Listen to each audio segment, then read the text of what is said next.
माननीय सभासदों, माननीय अध्यक्ष जी,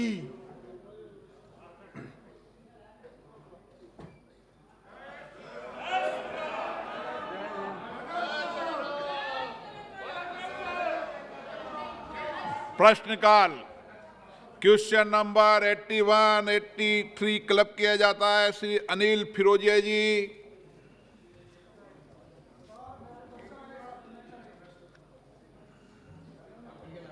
हम मैडम प्लीज। माननीय मंत्री जी।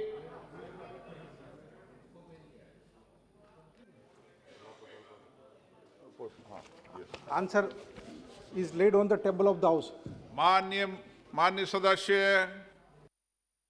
अध्यक्ष जी, मैं आपके माध्यम से माननीय मंत्री जी से ये पूछना चाहता हूँ, क्या सरकार का आयुष की मुख्य धारा एकीकरण के हिस्से के रूप में देश में शैक्षणिक संस्थाओं में एलोपैथिक पाठ्यक्रम में आयुष प्रणाली को एकीकृत करने का कोई इरादा है तो ब्यौरा दे। क्या सरकार ने विदेशी संस्थाओं के सहयोग से विश्व स्तरीय दवाओं और अनुसंधान का आयुष प्रणाली को बढ़ावा दिया है? यदि हाँ तो ब्यौरा दें।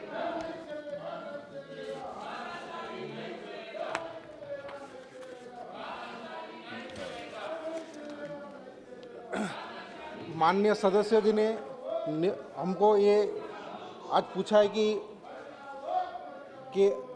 इंटीग्रेटेड के लिए नेशनल हेल्थ पॉलिसी 2017 में वो गाइडलाइन है, वो एंटायर हेल्थ सेक्टर के लिए इंक्लूडिंग आयुष के लिए हमने ये मॉडर्न मेडिसिन के साथ इंटीग्रेट करने के लिए बोला है।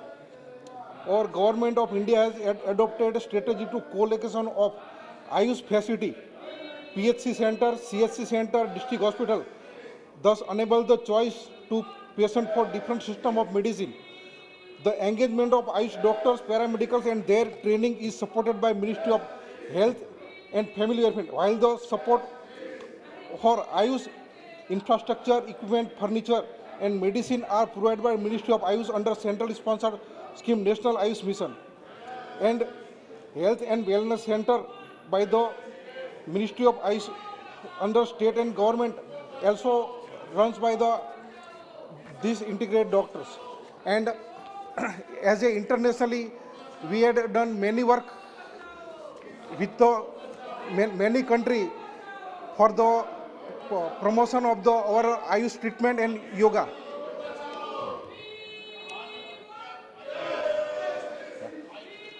Mike.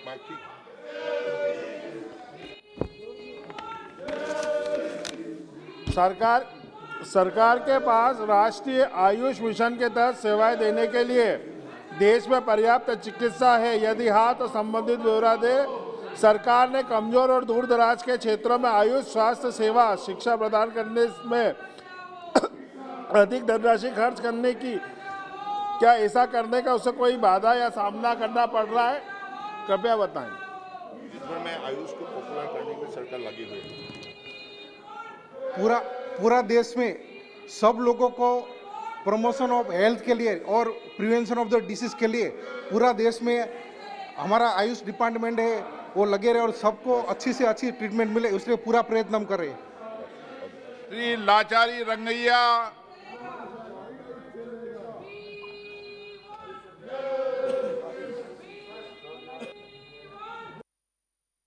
क्वेश्चन नंबर माननीय मंत्री जी। 83 बता दीजिए।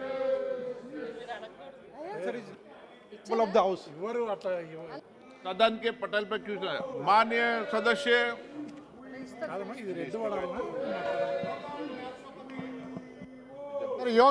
Sir mike is not working sir. Mike आपका चालू है। Okay. Yoga and naturopathy is the Indian medicinal system, sir. India became Vishwaguru for yoga and naturopathy, sir. World over, institutes are, yoga clinics are mushrooming, sir. How can the government monitor the activities of yoga and naturopathy and control fake babas clinics and clinics across the country, sir?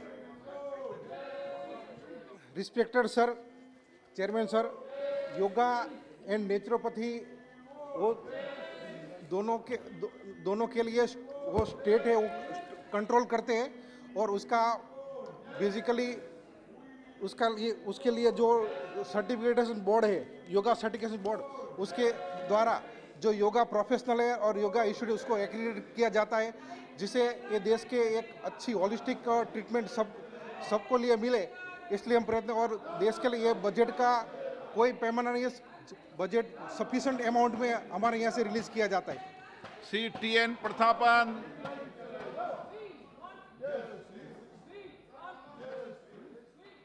बोलिए। TN Prathapan जी, आपको दिया है ना समय, आप supplementary पूछना चाहते हैं? एक minute please, Prathapan ji supplementary पूछ ले आप। Mic, sir. Mic, please. Sir, without central regulating body, what is the future of the institutes? What is the future of professionals and students and colleges, sir? Respected Chairman, sir, Yoga and Naturopathy Board matter is under consideration at present under Ministry of Ayush. TN Prathapan ji. Honorable Speaker, sir, there is a concern among Ayurvedic health workers and other Ayush sectors that the National Health Research Policy neglected Ayush. Ayush tradition, especially Ayurveda, is a very important in our country. Sir, whether the Ayush Ministry will take initiatives to solve this and consider Ayush traditions in National Health Research Mission. Thank you, sir. Respected Chairman, sir, basically Ayush की सब जो department है वो national Ayush mission के under में चलाया जाता है, और नेशनल आयुष मिशन में आयुष है और उसकी जो एसोसिएटेड सब ब्रांच है उसके लिए पेशेंट का हेल्थ एंड वेलनेस के लिए सफिशिएंट तरीके फंड भी दिया था, और सब आयुष का जो डिपार्टमेंट है वो PHC level, CHC level, district hospital के में भी हमने पेशेंट के नीडी बेस चॉइस के लिए ट्रीटमेंट के लिए हमने ये दिए है। तो ये आयुष से और भी, और आयुष में रिसर्च भी हमारे काफ़ी बढ़ रहा है, रिसर्च इंस्टीट्यूट भी काफ़ी नई बन रही है, नई मेडिकल कॉलेज भी बन रही है, इंस्टीट्यूट पब्लिक इंस्टीट्यूट भी बन रही है, तो ऐसे हम आयुष का और भी प्रोपोगेट करने वाले। निशिकांत दुबे। धन्यवाद अध्यक्ष महोदय। 2014 के बाद माननीय प्रधानमंत्री जी ने आयुष के ऊपर इस देश का ध्यान आकृष्ट इस तरह से किया है कि उन्होंने एक अलग मंत्रालय बनाकर एक अलग मंत्री के नेतृत्व में इस विभाग को दिया है, और कोरोना काल में इस मंत्रालय ने अभूतपूर्व काम किया है, चाहे वो होम्योपैथ का सवाल हो, चाहे आयुर्वेद का सवाल हो, चाहे योग का सवाल हो, यूनानी का सवाल हो। लेकिन मैं जिस इलाके से आता हूं अध्यक्ष महोदय, वहाँ 4 साल पहले केंद्र सरकार ने देवघर में एक आयुष अस्पताल के लिए जो है सैंक्शन किया। हमने लैंड दे दिया है 2017-18 में, लेकिन आज तक उसका काम चालू नहीं हो पाया है, और जिसके कारण हमारे जैसा जो पिछड़ा इलाका है देवघर का, और मैं बताऊं देवघर का ये जो बैद्यनाथ आयुर्वेद है सर, वो बैद्यनाथ देवघर के ही नाम से है। हमने इतना बड़ा काम किया है, क्या उस अस्पताल में बाधा है, और केंद्र सरकार कब उसका पैसा रिलीज करके उस अस्पताल को बनाएगी? यदि आपके माध्यम से पता चल जाए तो देश के लिए अच्छा रहेगा सर। माननीय अध्यक्ष महोदय, जो सवाल माननीय संसद ने आज इस संसद में उठाए हैं, तो मैं उनके जवाब में यही कहना चाहता हूं, क्योंकि आपको मालूम है जो भी हम अलग अलग प्रदेश में आयुष की स्कीम लागू करते हैं तो हमेशा राज्य सरकार को साथ में लेके ही करते हैं। तो इसलिए इस विषय पर क्या हालत है, क्या स्थिति है,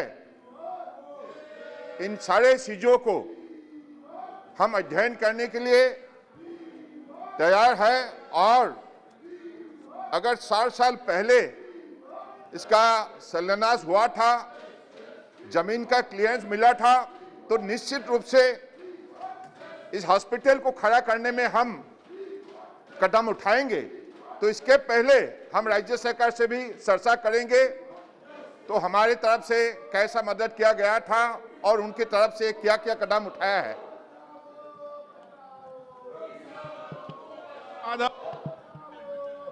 आप शॉर्ट में क्वेश्चन पूछना, short question. Thank you very much, Speaker sir.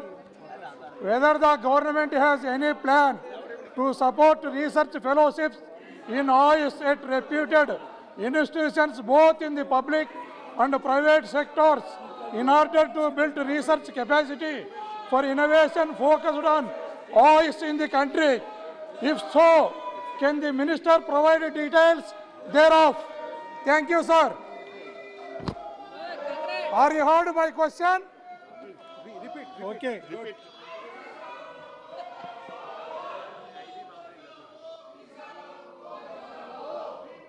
हाँ बोलिए आप। शशि थरूर जी बोलिए। Thank you very much, Mr. Speaker. I'm very concerned about the fact that Honorable a Speaker, proposal sir. which had been approved by the previous minister for Ayush to establish a national university of Ayurveda in Kerala, in my constituency of Thiruvananthapuram, which had been announced by the government, has still been put on hold for so many years now. Sir, we all understand that Ayush has been given priority by this government. But one of the challenges facing the credibility of Ayurveda and allied disciplines is lack of systematic academic research and documentation. We need a university environment to ensure this. It is something that has been discussed in the past in this House, sir, under your chairmanship. I would request the Honourable Minister to kindly confirm the assurance given to establish a National University of Ayurveda in Thiruvananthapuram. Thank you, sir. Respected Speaker, sir, regarding the setting up of a university in the state of Kerala, I believe. So, definitely we need to have a lot of discussion, and also the survey and the proposal especially will have to receive from the state government. That is why I request the honorable members to please, if you have any such kind of proposal, put forward to the ministry concerned Government of India. Then definitely we'll see whether it is feasible or not. That would be examined properly. डाल सिंह बिसेन। पहले तो आपको प्रश्न पूछने की अनुमति देने के लिए बहुत बहुत धन्यवाद।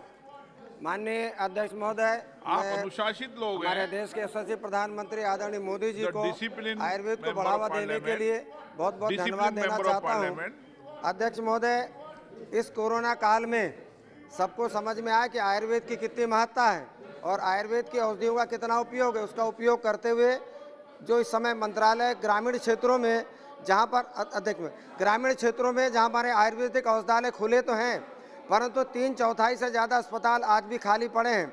और अभी कोरोना काल में हमने आयुष के माध्यम से बहुत सारे जगह में अस्पतालों में आयुष चिकित्सक देने का काम किया। और मंत्री जी ने भी कहा कि इस कोरोना काल में इंटीग्रेटेड करने का काम किया आयुर्वेद और एलोपैथ को।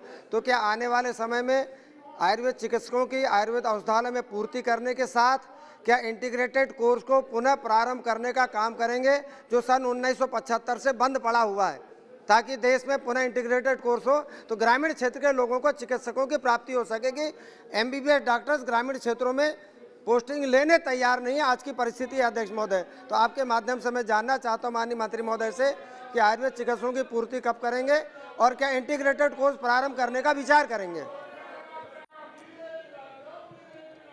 रिस्पेक्टेड चेयरमैन सर, हमारे माननीय मंत्री जी ने अपनी परंपरा पुरानी जो ऋषि मुनियों से चली आती आयुष ट्रीटमेंट, उसमें स्पेशली आयुर्वेदिक के संबंध में बहुत ही अच्छा आज एक इंटीग्रेटेड जो अपनी मॉडर्न मेडिसिन के साथ आयुर्वेदिक का क्या रोल रहेगा उसके बारे में एक और नेशनल आयुष मिशन माननीय वड़ा प्रधान मोदी साहब ने 2014 में एक बनाया। उसके अंडर नेशनल हेल्थ पॉलिसी हमने बनाई। उसमें आयुष और आयुष के जो साथी ब्रांच है उसके साथ मॉडर्न मेडिसिन है, उसको दोनों मिला के अभी से ही हमने हेल्थ एंड वेलनेस सेंटर जो नेशनल आयुष मिशन के अंडर में आयुष्मान भारत के अंडर के एक पिलर में आता है, ऐसे वहाँ से जो पेशेंट को एक ही पेशेंट को अलग अलग टाइप की वहाँ से मेडिसिन मिल पाएंगी, उसको जो चॉइस है इस तरह ऐसे एक इंटीग्रेट किया जाए। जैसे ऐसे ही डिस्ट्रिक्ट हॉस्पिटल में, CHC में, सभी जगह हमने ये आयुष का एक OPD हमने स्टार्ट किया, वहाँ से मेडिसिन, उसको मेडिसिन इंफ्रास्ट्रक्चर वो सब हमारी ओर से दिया जाएगा। नंबर 82 श्रीमती अपराजिता सारंग जी। नंबर 82। माननीय मंत्री जी, माननीय सदस्य,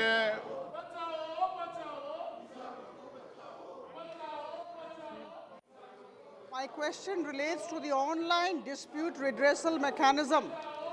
The pendency of cases in courts across India has been one of the major challenges of our justice system, and therefore the alternative dispute resolution mechanism has evolved. However, sir, both the traditional court system and the alternative dispute resolution mechanism have been challenged by the COVID-19 pandemic, and therefore the induction of technology into this sphere is one of our major needs. I think we need to bring in technology, and that would be the harbinger of change. Sir, online dispute resolution mechanism can be the way forward to reduce the burden of courts, litigation costs, and increase the access of people to justice. But sir, for this matter, we need to have a very strong supporting ecosystem. We need to invest in digital infrastructure. We need to have digital access and literacy. We need to spread awareness among people. Yes, sir. उत्तर मत दो। Yes, sir. उत्तर तो माननीय मंत्री And ji for they that देंगे। matter, क्या क्या I would करना है like to बता know देंगे। from Honorable Minister as to what are the measures that are being taken by the government, what are the details, and if not, then what is the plan of action of the government? Thank you. Sir, honorable member has rightly pointed out the challenges the country is facing, especially with regards to large numbers of cases being pending for a long time and unable to settle it due to the backlog. In this context, it is also rightly pointed out by the honorable member that alternative dispute resolution mechanism as well as online dispute resolution is emerging as an alternative to take care of the pendency of the cases in the country. I would like to inform the honorable member and through you, sir, to the honorable house that Niti Aayog has taken a series of steps on this regard. And Niti Aayog has constituted a committee headed by the former retired judge of Supreme Court, Justice Sikri, and the report of the committee titled Designing the Future of Dispute Resolution, the ODR policy plan for India, was released just 4 days back. And there are lots of stakeholders who are being widely consulted, as well as government is actively involved in it. My Ministry of Law and Justice is taking proactive steps to ensure that the steps initiated by Niti Aayog is given a proper support. And in this regard, all the stakeholders will have to come together. Government and all the private parties will have to come together. And I appreciate the honorable member for raising this issue. And I assure that government is giving support to all the private parties. Basically, the online dispute, the platforms are created by the private parties. And we would like to support all those private parties whenever and wherever they require the support of the government.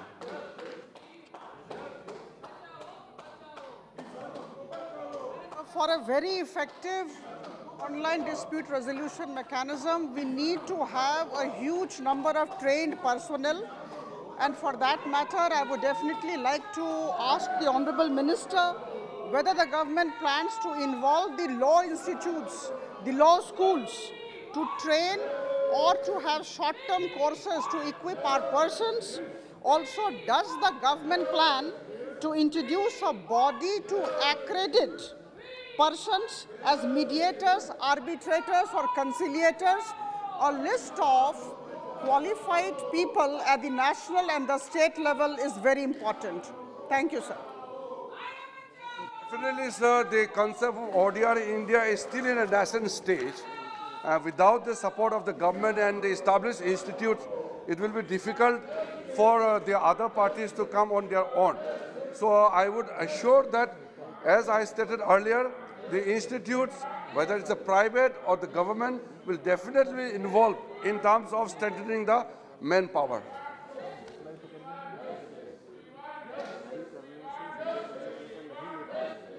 Hasnain Masoodi ji.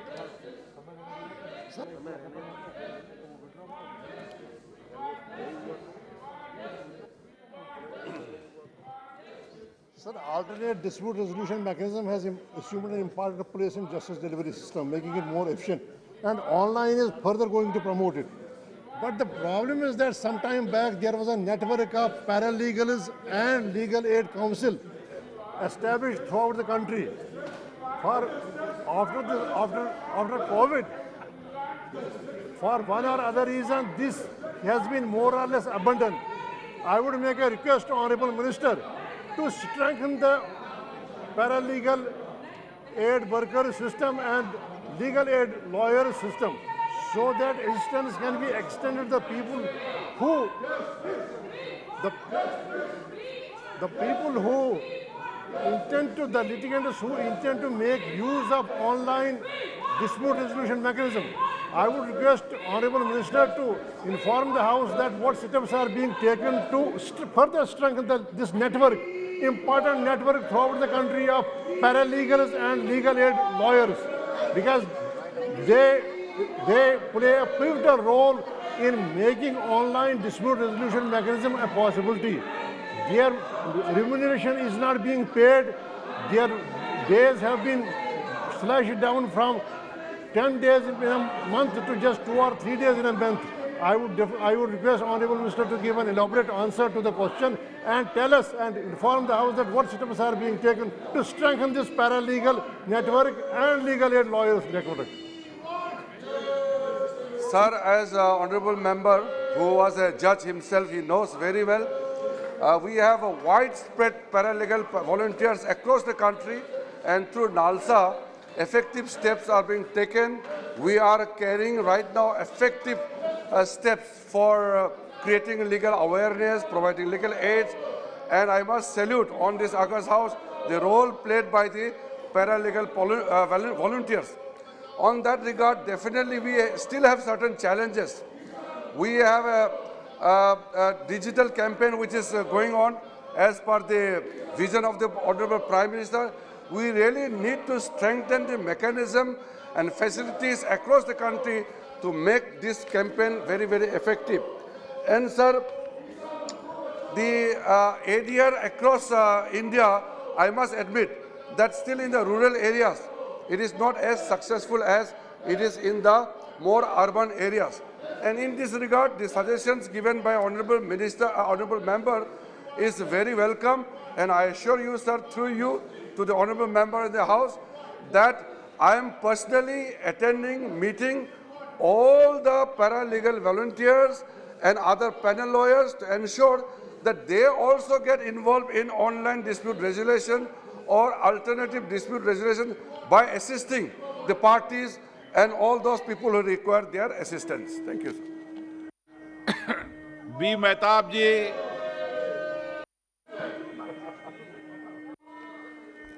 I must congratulate our new law minister, who is actually brought a change. But my question is relating to online dispute resolution mechanism. Only hardly a week has passed when the policy has been in public domain. But my question here, sir, is, as there is no legal framework that has been brought out yet, how the measures to increase awareness regarding ODR can be made? That is my question, sir. you don't have a legal framework, and you have bought a policy a week ago, and how do you think that you are going to bring in measures to make people aware about it? Definitely, sir. आज वरिष्ठ माननीय सदस्य ने आपकी प्रशंसा की है। जी sir. अब आप नया परिवर्तन कर दें। जी सर, जो भी सवाल माननीय भर्तृहरि मेहताब जी पूछते हैं तो वो सटीक पूछते हैं सर। मैं उसका भी जैसे आपने जिक्र किया, मैं उसको महत्व देता हूं। जैसे माननीय सदस्यों को जो अवेयरनेस के बारे में माननीय सदस्य ने जिक्र किया, ये सही बात है। जब तक हम अवेयरनेस क्रिएट नहीं करेंगे और लीगल फ्रेमवर्क किसी स्टेट को नहीं देंगे, तब तक उसमें कुछ चैलेंजेस, डिफिकल्टीज रहते हैं। So on that regard, NITI Aayog has also mention in the policy to create awareness in a large scale across the country to ensure that the ODR mechanism becomes effective.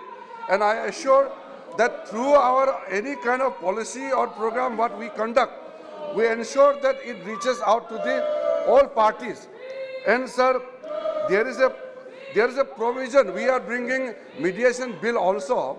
So let me inform the Honorable August House, sir, in the mediation bill also, we are putting this provision for the benefit of the parties. Manickam Tagore ji, Manickam Tagore, आप बात कर रहे हो या Manickam Tagore ji? Manickam Tagore ji, no माननीय सदस्य, आपको बोलने की इजाजत नहीं मिलेगी। आपको बहुत देर से आवाज दे रहा हूँ। नो, राम कृपाल यादव, आपको मैं बोलने की इजाजत दे रहा हूँ। आप बातें कर रहे हो सदन में। नो, गलत तरीका। पूछो। Sorry, Speaker sir. Sorry, Speaker sir.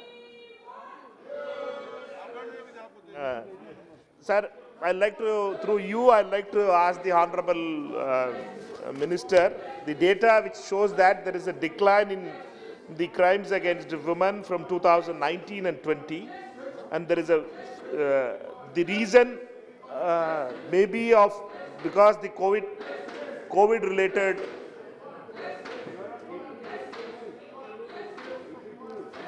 Sir, the reason, sir, it is the reply from the minister on online dispute resolution. अध्यक्ष जी, ये question I wanted to be नहीं very clear ये that डिफरेंट क्वेश्चन में पूछ रहे हैं। इस question पे नहीं पूछ रहे हैं मणिकम टैगोर जी। क्या पूछ रहे हैं? सप्लीमेंट्री किसी दूसरे क्वेश्चन पे पूछ रहे हैं। ओके, नो sir, उनको भूल गए होंगे वे। sir, what is the I'd like to know from the Honorable Minister on the online dispute resolution, what is the progress in the state level, each state level, what is there any progress made from the central government, what are the efforts they had made? As I said, most of the platforms for ODR are initiated by the private parties, and the state governments or the high courts in different states will definitely take proactive steps to support and encourage them. But as such, we cannot direct the state government or the high courts or all those private parties to conduct in a particular manner. But I suggest that we all are, since part of this important system and ecosystem, we will definitely encourage the states to take it up and promote the ODR mechanism. Ram Kripal Yadav. Sir, मैं आपके प्रति आभार व्यक्त करना चाहता हूं कि sir आपने पूरक प्रश्न करने की इजाज़त दी है। मैं सर आपके माध्यम से माननीय मंत्री से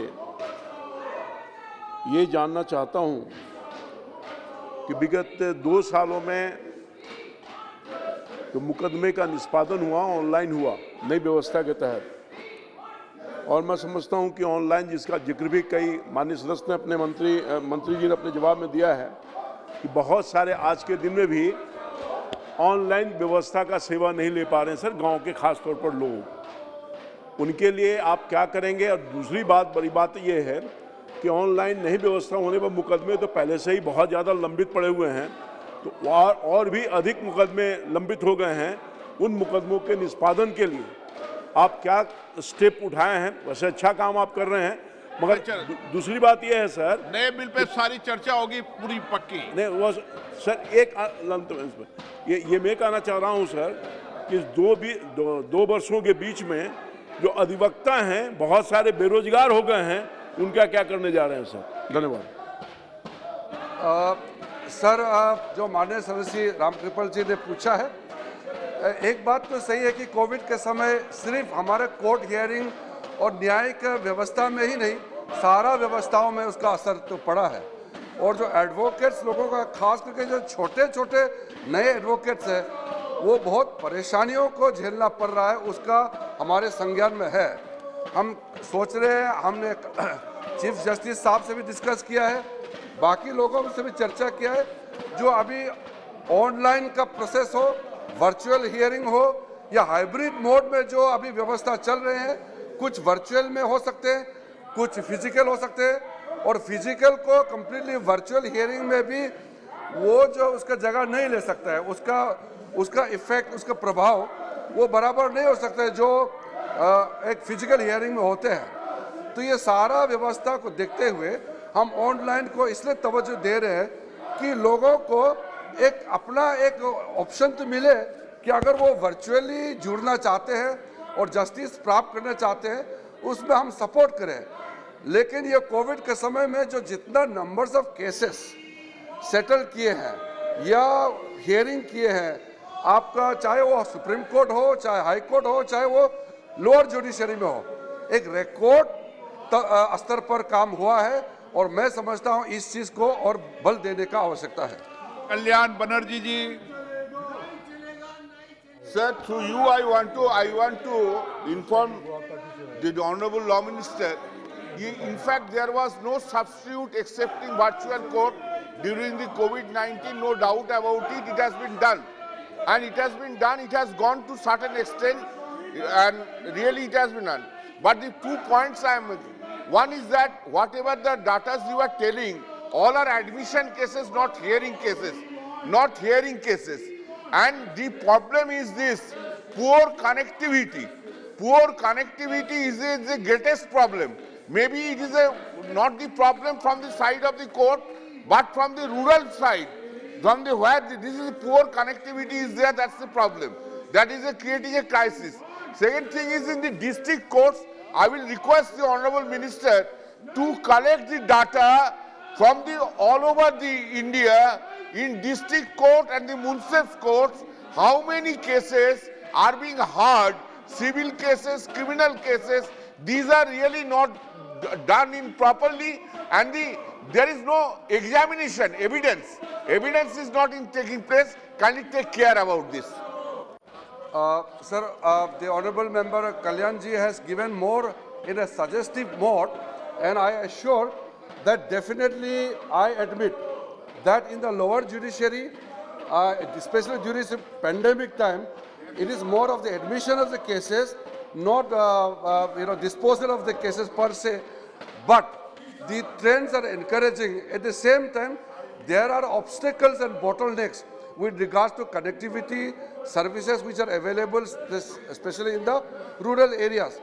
But I can assure you that I have discussed with the Chief Justice of India, and I have discussed with some of the Chief Justice of the High Court also, to ensure that we provide maximum support to the lower judiciary, because more than 90% of the pending cases are in the lower judiciary. I have already stated earlier that unless we take care of the issues and the challenges of the lower judiciary, the justice to the people are not possible at all if we concentrate on the higher judiciary. On this regard, we are going to ensure that the facilities are provided in a better manner. At the same time, we are taking very important steps with the concept of justice at the doorsteps, especially mobile courts or lok adalats, and sir, hearing cases on the spot. And thereafter, I am going to Uttarakhand to ensure that the hearing at the lower areas, especially in the rural areas, are conducted in a way that where people do not have to really struggle to get the basic minimum justice. Question number 84 Shri Kanakmal Katara ji. 84 माननीय मंत्री जी। Answer सभा पटल पर रख दिया गया है। माननीय सदस्य। माननीय अध्यक्ष महोदय, मैं आभारी हूं कि आपने मुझे पूरक प्रश्न पूछने का मौका दिया है। अध्यक्ष महोदय, आदरणीय प्रधानमंत्री जी नरेंद्र भाई मोदी जी के नेतृत्व में हिंदुस्तान चहुमुखी विकास कर रहा है। देश की नारी शक्ति भी सशक्त हो रही है। माननीय मंत्री महोदया ने विस्तृत जानकारी उत्तर में दी है, परंतु राजस्थान राज्य में 2020 में जुलाई तक दहेज हत्या, दहेज आत्महत्या, महिला उत्पीड़न, बलात्कार, छेड़छाड़, अपहरण और अन्य मामले जैसे महिलाओं के खिलाफ अत्याचार के कुल 18,455 मामले दर्ज किए गए। वहीं इसी साल जुलाई तक समान अपराधों के 22,970 मामले दर्ज किए जा चुके हैं। यह 24% से बढ़ोतरी है। अध्यक्ष महोदय, सबसे ज़्यादा बढ़ोतरी महिला उत्पीड़न, रेप और छेड़छाड़ के मामले में हुई है। 2020 जहां पूरे राजस्थान में पूरे वर्ष के दौरान उत्पीड़न के 6,872 मामले दर्ज किए गए, वहीं अकेले 2021 के मध्य 9,347 दर्ज किए गए। इसी तरह रेप के मामले 2,972 से बढ़कर 3,717 हो गए। वहीं छेड़छाड़ के मामले 4,894 से बढ़कर 5,202 हो गए। महिलाओं के अपहरण के मामले भी 35% से बढ़कर 2,659 से बढ़कर 3,602 हो गए। अध्यक्ष महोदय, मैं आपके माध्यम से माननीय मंत्री महोदय से पूछना चाहता हूं, इनमें से अनुसूचित जाति व दलित एवं अनुसूचित जनजाति के अति संवेदनशील कितने मामले सामने आए हैं एवं गंभीर परिस्थिति में इन्हें क्या सहायता प्रदान की गई है, इनका ब्यौरा क्या है?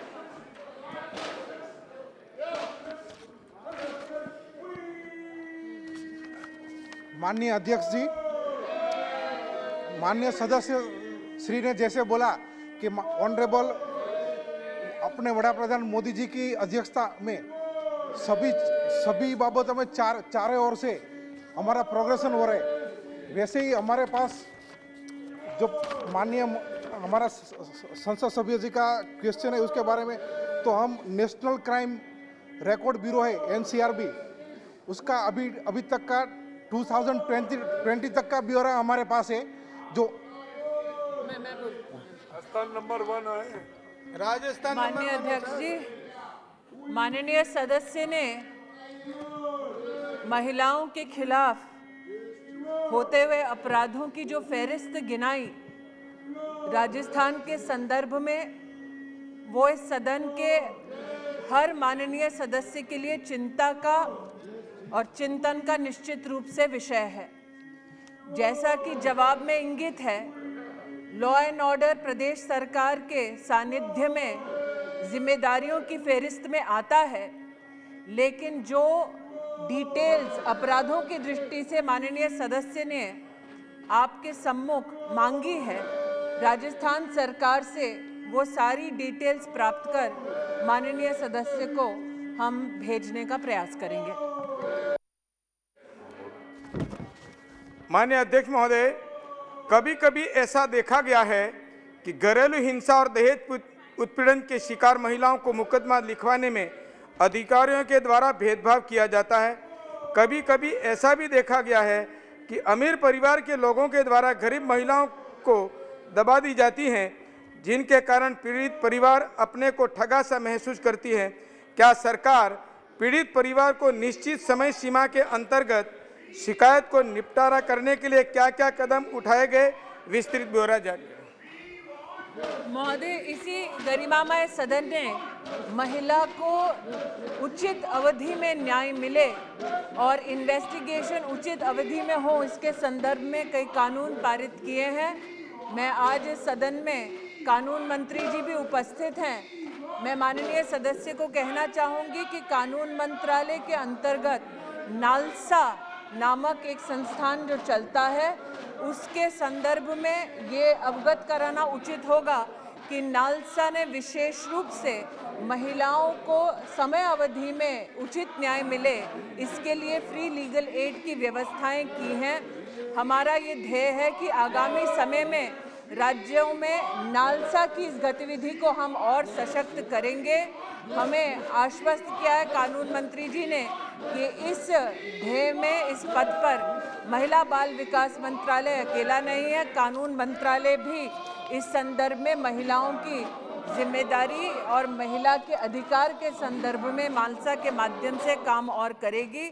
लेकिन महिला को उचित समय में इन्वेस्टिगेशन में अथवा एफआईआर रजिस्ट्रेशन में मदद मिले, इसके लिए देश के हर पुलिस स्टेशन में महिला हेल्प डेस्क स्थापित करने के लिए निर्भया फंड के माध्यम से राज्य सरकारों को उचित फंड हमने उपलब्ध करा दिया है। जी, Thank you so much, Speaker sir, for giving me this opportunity to ask the supplementary question. Sir, जैसा कि दिए गए उत्तर में स्पष्ट है कि पिछले 1 वर्ष में महिलाओं के अपराध के मामले में कमी आई है और माननीय मंत्री महोदया खुद हमेशा महिला अधिकारों की सशक्त पैरोकार रही हैं। पर सर, कमी वाले आंकड़े भी अपने में ये गवाही देते हैं कि अभी भी राज्य के स्तर पर नीति और उसको एग्जीक्यूट करने के लिए कई कार्य करने की ज़रूरत है, क्योंकि संविधान की 7वीं सूची सर कानून और पुलिस को राज्य अधिकार क्षेत्र में देती है, लेकिन अगर सर किसी राज्य का प्रशासन तंत्र के द्वारा ही कानून की अवहेलना हो तो जनप्रतिनिधि के तौर पर चुप नहीं रहा जा सकता। सर, मैं इस सदन का ध्यान मेरे गृह राज्य बिहार की राजधानी पटना में घटी एक घटना की तरफ लेकर जाना चाहता हूं, जहां शराबबंदी कानून के तहत विवाह समारोह में शराब की बोतल खोजने के नाम पर पुलिसकर्मी दुल्हन के कमरे में चले गए और वहां, जबकि उस वक्त सर, और ये कहना जरूरी है कि उस वक्त पुलिसकर्मी के साथ कोई महिला पुलिस, सर 1 मिनट सर, संवेदनशील विषय है सर, एक दुल्हन के कमरे में पुलिसकर्मी चले जाते हैं बिना महिला पुलिस के रहते हुए। इसीलिए सर मैं बस इतना चाहूंगा कि क्या केंद्र सरकार कोई ऐसी एडवाइजरी या यहाँ से कोई ऐसा निर्देश दे सकती है कि भविष्य में कम से कम ऐसी घटना ना घटे कि पुलिस के कमरे में बिना महिला पुलिसकर्मी के कोई पुलिस, सर जिनको कानून का संरक्षण करना है, अगर वही उसकी अवहेलना करने लग जाए तो आम जनता कहाँ जाएगी? कानून से जो अपेक्षा माननीय सदस्य अध्यक्ष महोदय अपेक्षा कर रहे हैं वो ऑलरेडी कानून में इंगित है।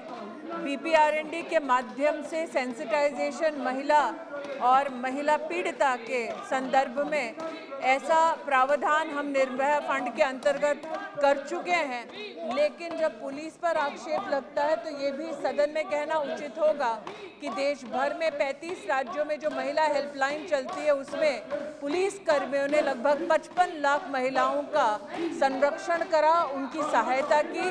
देश भर में 700 से ज़्यादा वन स्टॉप सेंटर्स चलते हैं जिसमें 4.5 लाख महिलाओं का संरक्षण, उनकी सेवा और उनको न्याय दिलवाने का काम देश के पुलिस कर्मियों ने किया। हाँ, निश्चित रूप से सेंसिटाइजेशन के काम को आगे बढ़ाना है, जिसके लिए हम सतत प्रयासरत हैं। दे रही है महिलाओं के संबंधित प्रश्न है, आप सदन के अंदर तख्ते और नारेबाजी कर रहे हैं, ये तरीका है आपका? महिलाओं से संवेदनशील विषय पर चर्चा हो रही हो, प्रश्न महिला मंत्री जवाब दे रही हो, आप उनके सामने आ रहे हैं। आप माननीय सदस्य हैं, आप लाखों लोगों को रिप्रेजेंट करते हैं, क्या संदेश देना चाहते हैं आप? गलत तरीका। श्री के Muraleedharan. From the reply, government have mentioned that violence against women are going down in India, but the case of Kerala is just opposite. Day by day, domestic attack against women are increasing in the state of Kerala. So many cases are reported. Unfortunately, some police officials are supporting the accused husbands and their family also. So I want to know from the government whether the government feels that there is adequate infrastructure in place of domestic violence victims to seek legal aid. That I want to know, sir. I would like to, through you, sir, tell the honourable member that there is adequate infrastructure. The challenge is intent, as has been highlighted in the honourable member's question. And the intent is to serve with due diligence. The intent is to serve to ensure that the woman victim gets adequate justice. The case that the honorable member tries to highlight through his question is not detailed, but knowing the honorable member's experience, he's well aware that law and order is a state issue. The anguish that he expresses about rising incidents of crime against women in the state of Kerala is an anguish I share. Question number 85, Sri Suresh Narayan. Question number 85 माननीय मंत्री जी पर रखा गया। माननीय सदस्य। धन्यवाद अध्यक्ष महोदय। जैसा कि हम सब जानते हैं, महामारी और संक्रामक रोग संविधान की समवर्ती सूची के विषय आइटम 29 के अंतर्गत है, जिस पर केंद्र के पास राज्यों के समान अधिकार क्षेत्र है। मेरा स्पेसिफिक क्वेश्चन है, केंद्र सरकार ने राज्यों में ऑक्सीजन संकट की आम समस्या के समाधान के लिए कोई बड़ा कदम क्यों नहीं उठाया? इसके उलट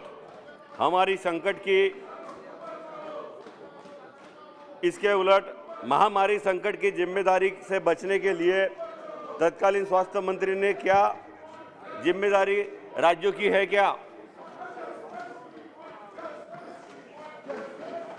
माननीय अध्यक्ष महोदय, जब सेकंड वेव कोरोना की आई तब से ऑक्सीजन और ऑक्सीजन की उपलब्धता के बारे में राजनीति शुरू हुई है।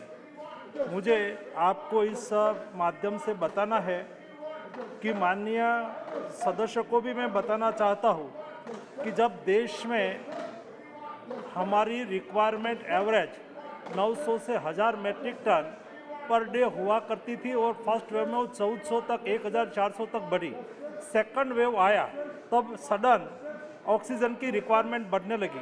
भारत सरकार ने उसके लिए प्रयास किया और उसको बढ़ा के 9500 मैट्रिक टन तक ले गए, और जब 1400 तक की हमारी मैक्सिमम रिक्वायरमेंट हुई थी, उसको देखते हुए और उसकी रिक्वायरमेंट के अनुसार ही देश में लॉजिस्टिक था, ये स्वाभाविक है, टैंकर और ये सब स्थिति ये समय के अनुरूप थी। लेकिन जब सर्ज होने लगा और ऑक्सीजन की रिक्वायरमेंट बढ़ने लगी तो भारत सरकार ने अपनी ओर से हर संभव प्रयास किया। और आपने माननीय अध्यक्ष महोदय, मैं आपके माध्यम से देश को बताना चाहता हूं कि ऐसी स्थिति में देश में ऑक्सीजन प्रोडक्शन बढ़ाया। देश के एक जगह से दूसरी जगह पर ऑक्सीजन पहुंचाने के लिए ट्रेन का उपयोग किया गया।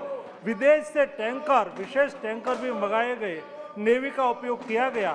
तुरंत ही टैंकर वापस लाए, इसलिए खाली टैंकर को वापस लाने के लिए एयरफोर्स प्लेन का भी उपयोग किया गया। ये सारी व्यवस्था करके देश में ऑक्सीजन की रिक्वायरमेंट पूरी हो, ऐसा भारत सरकार ने प्रयास किया। मुझे दुख के साथ बता रहा हूँ माननीय अध्यक्ष महोदय, ऐसी स्थिति में भी कई लोगों ने राजनीति नहीं छोड़ी और कई ऐसे अपने यहाँ ऑक्सीजन की रिक्वायरमेंट है, कोर्ट में चले गए, कोर्ट से अपना ज़्यादा डिमांड को दिखा के ऑर्डर ले आए।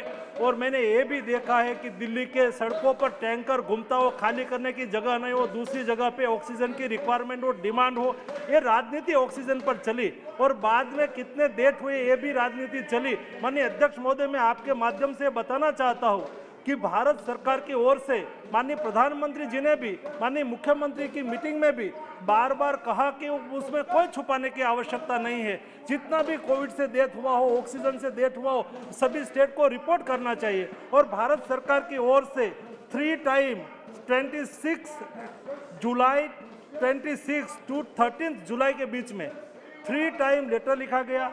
8 टाइम 20 अगस्त महीने में 21 अगस्त में 8 टाइम सभी राज्यों को कहा गया कि आपके स्टेट में कोविड की ऑक्सीजन की एक पेंडेमिक में कितने लोगों की डेथ हुई है।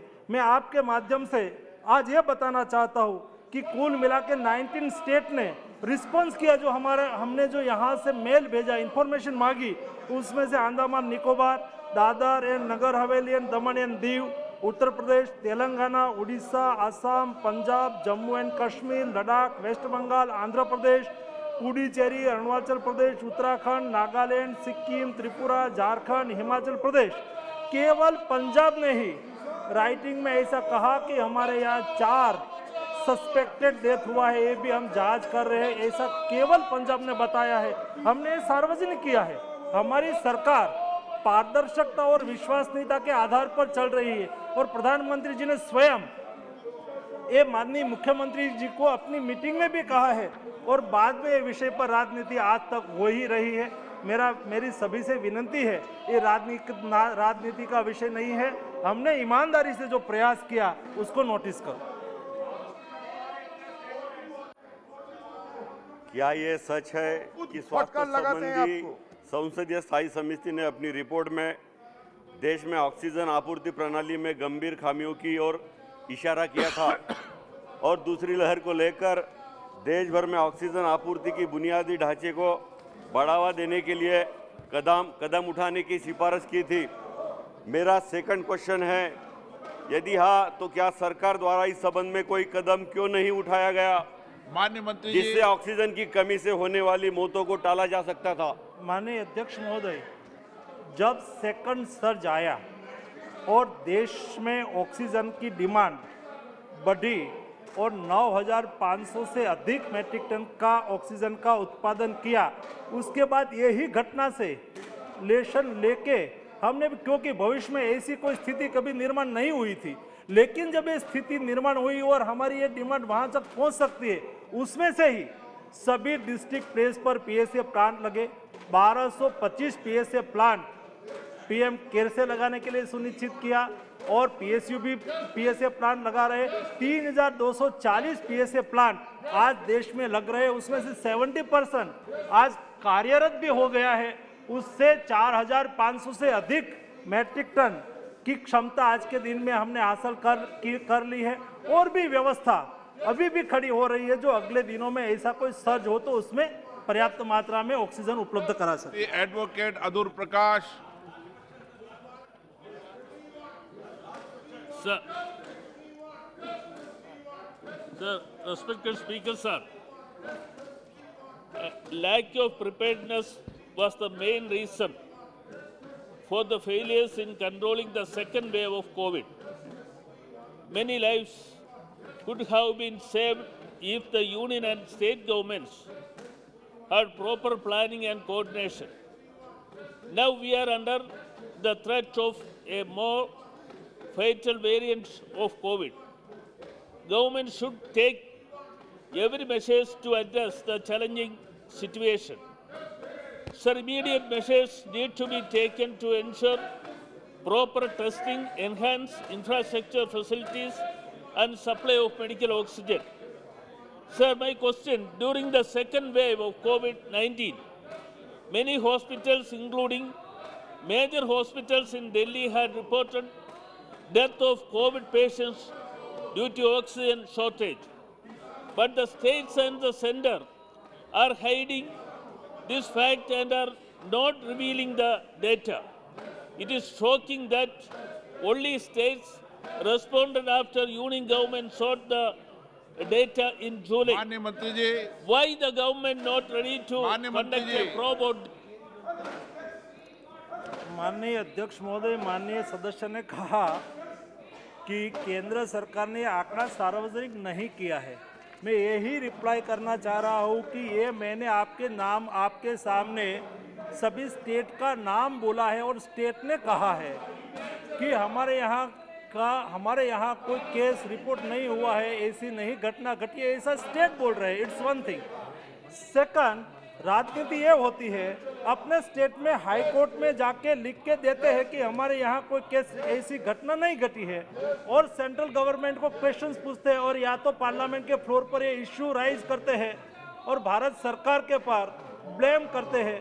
माननीय अध्यक्ष महोदय, देश में सेकंड वेव के बाद देश में ऐसी कोई पेंडेमिक के सामने लड़े या तो कोविड क्राइसिस फिर से आगे बढ़े, इसके लिए हमने कोविड पैकेज 1 और कोविड पैकेज 2, ईपीआरसी 1 और ईपीआरसी 2 पैकेज के माध्यम से 15,000 करोड़ रुपीस और 23,000 करोड़ रुपीस हमने ऑलरेडी स्टेट गवर्नमेंट को दिया है। स्टेट गवर्नमेंट उसका उपयोग करके एक सारी गाइडलाइन दी गई है, एक गाइडलाइन का उपयोग करके अपने स्टेट में वो हेल्थ इंफ्रास्ट्रक्चर खड़ा करे, सुनिश्चित करे। ये व्यवस्था भारत सरकार ने सुनिश्चित की है और आप अपने स्टेट में आपके डिस्ट्रिक्ट लेवल पर भी हमने तो ऐसा कहा है माननीय अध्यक्ष महोदय जी कि शायद सेकंड ईयर फिर कोविड क्राइसिस आगे बढ़े तो हर डिस्ट्रिक्ट में हमने कोविड पैकेज 2 डिक्लेयर किया। उसमें हर डिस्ट्रिक्ट में 1 करोड़ रुपीस का अपने यहाँ से मेडिसिन प्रोक्योर करके तैयार रखे। स्टेट गवर्नमेंट को कहा है, हमने ये भी कहा है कि 10,000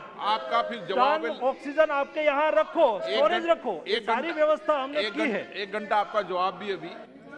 क्वेश्चन नंबर 86 इस विषय पर कल 12 घंटे चर्चा हो चुकी है। Question number 86।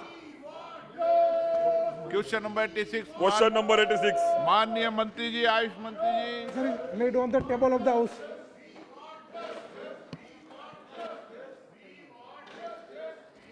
अध्यक्ष महोदय, आयुष सिस्टम हमारे देश का संस्कृति का महत्वपूर्ण हिस्सा है, जिसका उद्देश्य है कि ओम सर्वे भवन्तु सुखिनः सर्व सन्तु निरामया। मेरा मंत्री जी से पहला प्रश्न यह है, क्या सरकार आयुष प्रोडक्ट्स में इस्तेमाल होने वाले जो मेडिसिनल प्लांट्स की खेती को बढ़ावा देने के लिए क्या कदम उठा रही है? इसके लिए क्या कोई एग्रो क्लाइमेटिक जोन को आइडेंटिफाई किया गया है कि जिसमें हमारे देश के किसान उसकी खेती करे, प्रोत्साहित करे और हमारे प्रधानमंत्री जी का जो सपना है किसानों की आय दोगुनी करने का, उसको सपोर्ट मिले? प्लीज। माननीय अध्यक्ष जी, हमारे साथी संसद सभ्य जी ने बहुत ही अच्छा हमारे आयुष जो परंपरागत हमारी ऋषि मुनि से चलती आई परंपरा की जो मेडिसिन के बारे में आज बहुत ही अच्छा आज एक क्वेश्चन पूछा है। और हम इसलिए हमारे नेशनल मेडिसिनल प्लांट बोर्ड और हमारी मिनिस्ट्री की ओर से जो आयुष की जो जड़ी बूटी है उसका रख रखाव के लिए और संवर्धन के लिए हमने काफ़ी योजनाएं बनाई है और इसके लिए हम आगे भी काम करने वाले, अभी भी काम कर रहे हैं। अध्यक्ष महोदय, मंत्री जी ने कहा काम कर रहे हैं, लेकिन डिटेल्स क्या जोन है या नहीं है, क्या एक्शन प्लान है? आत्मनिर्भर भारत में 500 करोड़ का प्रोविजन किया गया है या उसका क्या हुआ, वो मुझे एक्सपेक्ट था। अध्यक्ष महोदय, 1 मिनट अध्यक्ष महोदय, मेरा सप्लीमेंट्री क्वेश्चन है कि महाराष्ट्र जिस स्टेट से मैं आता हूँ 80,000 से ज्यादा रजिस्टर्ड आयुष चिकित्सक वहां से है। राष्ट्रीय स्वास्थ्य मिशन के गाइडलाइंस में पीएससी हो, सीएससी हो और अस्पतालों में आयुष सिस्टम को कार्यान्वित किया गया है, जिसे राज्य सरकार के द्वारा असिस्टेंट डायरेक्टर, डॉक्टर्स की रिक्रूटमेंट की गई है, लेकिन वो रिक्रूटमेंट कॉन्ट्रैक्चुअल बेसिस पे है, जिससे हमारा जो मिशन है राष्ट्रीय स्वास्थ्य मिशन का, वो कार्यान्वित पूरी तरह से नहीं हो पा रहा है। क्या मिनिस्ट्री इस राज्य सरकार को एडवाइजरी जारी करेंगे कि ऐसे महत्वपूर्ण पदों पर कॉन्ट्रैक्चुअल बेसिस की भर्ती ना की जाए और तत्काल कॉन्ट्रैक्चुअल बेसिस के कार्य करने वाले सभी आयुष डॉक्टर्स को रेगुलराइज की जाए? या इसके अतिरिक्त मैं सरकार को ये पूछना चाहता हूं कि जैसे प्रधानमंत्री जी एम्स की स्थापना करके एक हेल्थ सिस्टम में बदलाव लाया जा रहा है, एजुकेशन में बदलाव लाया जा रहा है, इसी तरह महाराष्ट्र में आयुष विश्वविद्यालय की स्थापना के लिए कुछ विचार सरकार कर रही है क्या?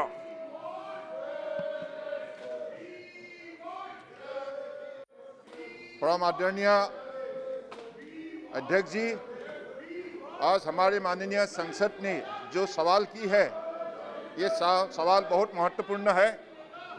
देश में मेडिसिनल प्लान को बढ़ावा देने के लिए हमारे तरफ से जो प्लान बोर्ड है, इसके जरिए अलग अलग स्कीम अलग अलग प्रदेश में लिया जा रहा है और प्रदेश की तरफ से भी जो प्रपोजल प्रदेश ने भेजा है, हमारे जो मिशन मोड का जो भी योजना है, इनसे लाभ उठाने के लिए जो प्रदेश जागरूक है, विशेष रूप से जो सक्रिय है, उन प्रदेश ने इससे लाभ उठाने में सफल हुए हैं। और हमारा लक्ष्य है कि आज आयुष इंडस्ट्री ने सारा देश के अंदर और विदेश में भी अपना लोकप्रियता बढ़ाने में सफलता प्राप्त की है और इसके वजह से आयुष इंडस्ट्री का मार्केट 18.1 बिलियन डॉलर तक पहुंच चुका है और भी अगले दिनों में बढ़ने का अधिक संभावना है। तो इसलिए हमारे किसान भाई इससे लाभ उठाए और किसानों को लाभ देने के लिए केंद्र सरकार, राज्य सरकार दोनों सरकार को एक साथ मिलकर ये जो स्कीम है इसको सफल रूप देना होगा। इसलिए माननीय संसद जी ने जो सवाल किया है, आपको मालूम है हमने आपके इस सवाल के जवाब में हमने सूची दिया है स्टेट वाइज हमारी तरफ से कैसे कैसे हम लोगों ने मदद की है और कौन से सरकार इस पैसे को सही समय पर इस्तेमाल किया है और कौन सरकार नहीं किया है, इसका रूपरेखा आपको डिटेल इस सूची में आपको मिलेगा। आप अध्ययन कर लीजिए, मैं उल्लेख नहीं करना चाहता हूं। बात यही हकीकत है कि माननीय देश के हमारे आदर्शवादी नेता प्रधानमंत्री नरेंद्र मोदी जी ने आयुष को बढ़ावा देने के लिए 2014 से जो मजबूत कदम उठाए, इसके वजह से आयुष का लोकप्रियता सिर्फ देश के अंदर नहीं विदेश में भी अलग सा पहचान बनाने में सफलता प्राप्त की है। तो इसलिए अगले दिनों में आयुष का ये आंदोलन जारी रहेगा और माननीय प्रधानमंत्री जी का जो आशीर्वाद, जो सहयोग, इसके वजह से दुनिया में आयुष ने अलग सा पहचान बनाने में सफलता प्राप्त होंगे। और हमारा ये मानना है हमारे देश के किसान भाइयों को भी इसका सही लाभ मिलेगा और किसानों का उपार्जन दोगुना होगा, निश्चित है। Shri doctor Sanjay Vikhe Patil, doctor Sanjay Vikhe Patil. Thank you, Speaker, sir, for giving me an opportunity to ask a supplementary question. Sir, I would like to ask to the Honorable Minister through you, sir, that has there been any decline in the export of Ayush drugs due to failure to meet the safety and efficacy standards of the drug? And will the government consider creating a specialized body for Ayush drug control at the state level on the lines of vertical structure for Ayush under CDSCO to ensure credibility of all the drugs? Thank you very much, sir.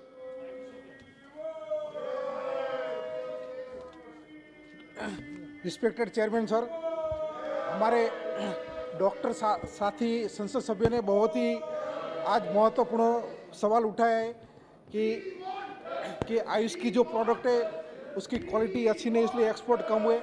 हकीकत में ऐसा है कि हमारी आयुष की सब product है उसके सब पैमानों पर, मापदंडों पर पास होके उसके बाद ही उसकी बिक्री होती है, उसका एक्सपोर्ट होता है। और अभी इसकी वजह से अभी $18 बिलियन प्लस का हमारा बिजनेस हो गया है। और विदेशों में भी हमारा आयुष का काफ़ी देशों के साथ MOU है, उसमें योगा के साथ और आयुष मेडिसिन के साथ और कुछ ऐसे नेचुरोपैथी का भी हमारा काफ़ी उसके साथ MOU है। और हम इंटरनेशनल योगा डे भी काफ़ी वर्ल्ड के मोस्ट ऑफ कंट्री में भी वो सेलिब्रेट कर रहे हैं। ऐसे हमारा आयुष का डे बाय डे जो उसका मेडिसिन है सब कुछ उसका बहुत ही बढ़ावा हो रहा है। प्रश्नकाल समाप्त।